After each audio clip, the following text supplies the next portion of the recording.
Red Dwarf Roblox, Episode 1, Voxels, Scene 1. Ow! Yeah, yeah, yeah! Ow! Ow! Yeah, yeah, yeah! Oh, fuck you. Ow! Yeah, yeah, yeah! Ow! Ow! What are you doing? Ow! Yeah, yeah, yeah! Ow! Yeah, yeah, yeah. Ow. Well, John, I think we could still just talk about some stuff about the show, I guess. Well, Should we talk about the storyline?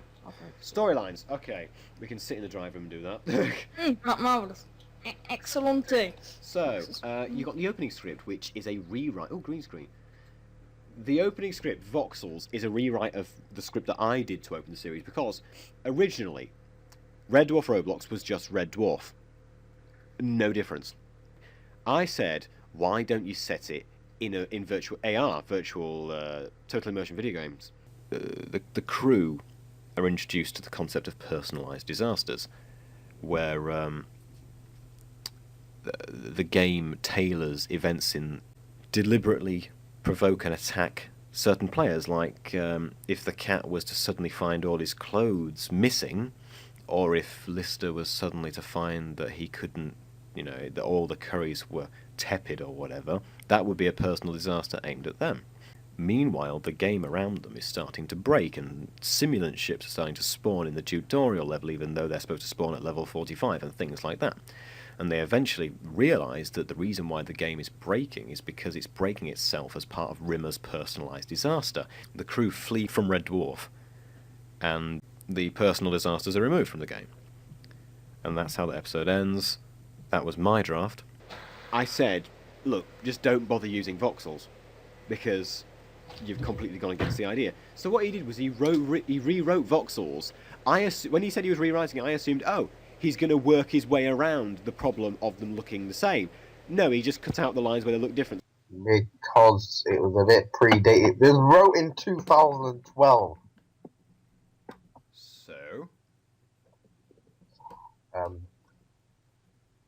There were a few concept changes. Well, you rewrote it the first time in 2012.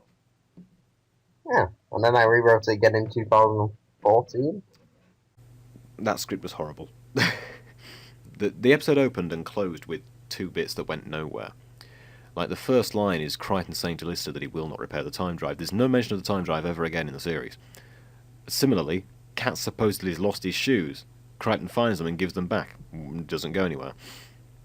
And plus, it had abandoned this entire personalised disaster plot. And instead, the reason why simulant death ships were spawning in the tutorial levels was not because of the intricate coding and this sort of terraformish environment that Kryten and Holly had programmed, but because Kryten and Holly are idiots and can't program. So they'd programmed a load of bugs and glitches into the game. The third draft, although it was an improvement in terms of a script, it was still not the original premise, so I really don't like Voxels because of what it is now. It doesn't really have a plot, and things, and it should go on a lot longer than it needs to, and stuff is a bit unneeded, and I don't think it was the strongest episode of the series.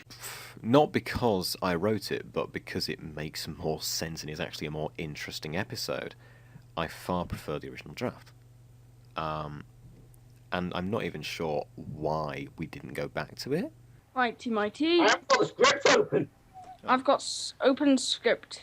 Hold on. They get shown the game. Based off their real life, which is a bit pointless when you think about it. And, well, it's like their real life, but it's a bit worse, to be quite honest. Everyone is... Where is it? Let me just find it in the script.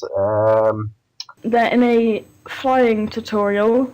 They are in Starbug. There's some bad lines and confusing stuff and some jokes which are bad.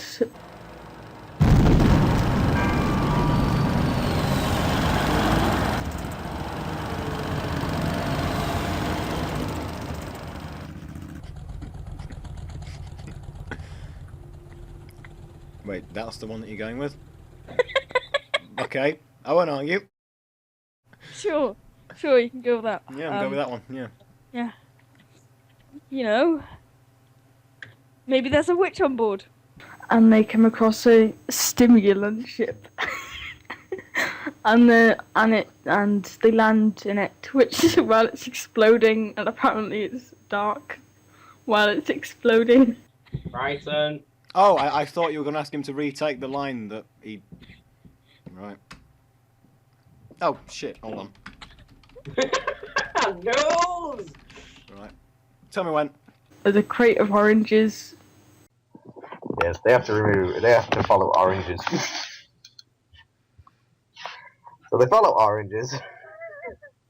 Half of this game is... All the comments are just going to be not good work or anything, just like... Oh, you spelled that line wrong. Oh, punctuation. And then they get the crate... Well, who the hell knows what happens to the crate of oranges? I'm actually reading it now. Yeah, so they follow oranges. Then Rimmer does something sexual with the crate of oranges. Just a disclaimer, we don't know for certain that Rimmer did anything sexual. There's a scene where we're supposed to go off Starbug and get a box. Where are the torches? There isn't any. Oh, for fuck's sake. They exit Starbug into the darkness. Right, everyone stand up. Let's get going. Oh, so what about... Wait, what? What? Direct us to some torches, some fake torches in the back. Oh, What are we doing? I was expecting that a stage direction would actually be in the script rather than the doctor saying, "Okay, everybody move, everybody run. Right, we're going somewhere now. Come on, Cat. Point." Basically, what we did was we made everyone get up, exit the cockpit They set, clearly aren't. I'm stuck on and this. go into the middle set, and then into the airlock set bit. Where are we facing? Nothing, we're just coming there. There's no cameraman in here. It was so small somehow we managed to get 4 actors in there. We've been in the dark. Dun dun dun. Kryten, how you fucking on? What the hell? Well, I don't understand what's going on anymore. There's no stage directions. We walked out and went back into Starbug without doing the next scene, which I was planning on doing at a later time. So they walked back into Starbug, and for the rest of the day, I had John shouting at me. Right, Kryten, how could you have done that? Just start with that. Oh, he's not even in the room. Wait, what the fuck was the point in that little exercise then?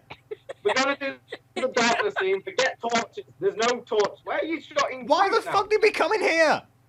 Because we're pretending to exit Starbug. Why? But you didn't film that. But I was No, spamming I'm not my fucking lines, No. and it was really unorganized. What the hell is going on? Right, ignore. We left, walked Right. in there, stood in there, farted, and came back in here. Not raining. Right. What's go... John, go sit down. I'm stuck. Ah. I hate Shut this the door show. behind you. Yeah, Marc being angry. Do you remember when you managed to get the bazookoid to turn into a ball? As far as we were aware, there was a scene with Lister and Rimmer being filmed. So me and Mango were just pissing about in the corridor with this bazookoid. Because the bazookoid, if you timed it perfectly, you could find the bazookoid and drop it.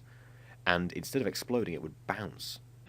You fired it, and then, I can't remember what happened, you pressed another button and it just disarmed the Yeah, explosion. you fired it and then dropped it, I think. That was how it worked. Yeah, that's it. You just got rid of the tool. You'd put the tool away, and it just turned into a ball. Oh god, oh god, oh god, oh god. Oh, that one just is. I'm gonna bounce it about. Hang Hey, on. The ball, headers. okay? Headers. So you'd get this slowly moving, bouncing ball, and we were playing with that in the corridor. And we were assuming the scene was still being filmed. But then the cameraman came out and started filming us. Oh. Oh my god! Oh, that's Oh god! It's a handball. It's a handball. Oh, John, the white wall with the panels is. Oh, it's Right, stuck. stand back, referee. And so we continued. We were expecting that at some point Marc would say, "Okay, Cat, you're on," or "Okay, Kryten, you're on." Can we carry on I building now? bounced. Oh. No. It was Keep hit it in. the Keep it in. post. Keep it in. No. But instead, we ended up with these weird noises in the background, sounding like creaking doors and slamming of drawers or whatever. No, that missed. Oh my god. And then, as we're heading back to the sets, there's a message that appears on the screen saying, "Filming now." Right. I'm not giving up. When am I coming in? Oh, okay. that thing. That thing. So thinking, okay, so we go into the set. I get shouted at for turning up, even though he told me to. I just completely forgot. Magical. Sit down! What? Shit. Can you? Hey, get out of shot! Oh, you told me to sit down! Christ! That was very similar to an incident in a previous shoot. I believe it had been a late 2013 shoot with a guy called Harry. He cancelled an entire session because Harry and me. Mm-hmm. In the end, he didn't blame me. He blamed Harry, but we're messing about in the corridor set when he was trying to film. That didn't really happen in any other shoots. He didn't get that angry. Have we filmed the entire episode? Yeah. If I was going to compare Voxels to an existing Red Dwarf episode, I don't think I could compare the current Voxels to an episode, but my draft is certainly similar to Terraform in terms of Rimmer is the subject and the world around them is the enemy. I better put my clothes in this game. What? I think better put my clothes in this game. Yo, where have you gone? Curry time! Said my line, I've left. What? That's what you do. You fuck off when you when you've done your line. If it had been my series, I'd have gone back to the old script. There was nothing wrong with it. Well, I might have rewritten a bit of it, but I wouldn't have rewritten it. Well, I can't even call his version a rewrite. I need to just refer to it as a different episode altogether, because it is not the same episode. It just has the same title. Anyway, So the Starbucks scene. there's a Starbucks scene where they're flying out of Red Dwarf, and Cat sort of crashes and everything. I would have changed that to have been a bit more humour, a bit more dwarfy, because literally they just take off and land. Not much you can do with that to make it more dwarfy, aside from having Kachansky flying past in space. I would do that, you know me. Just like, who's that? Just Kachansky banging on the window saying,